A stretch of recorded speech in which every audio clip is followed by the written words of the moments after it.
Hal-hazırda siz bölgelərdən gələn idmançıların məşqdə iştirakını görürsünüz. İdmançılarımız çox əhval-ruhiyyə ilə, həvəslə məşqlərə qatılıblar və bizim də borcumuz odur ki, bölgədən gələn idmançılarımıza dəstək olaq.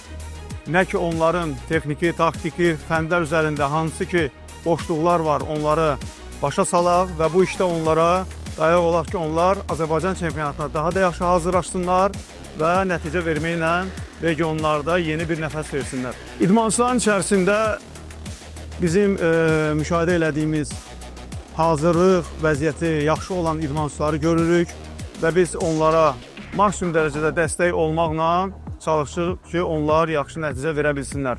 Həqiqətən bölgələrin bazada belə bir böyük bir şəraitdə iştirak eləmələri onlar üçün böyük bir fayda verəcək və biz inanırıq ki, bu təlim məşqini bir neçə dəfə davam etməklə bölgələrimizə böyük bir töhfələrimizi verə biləcəyik.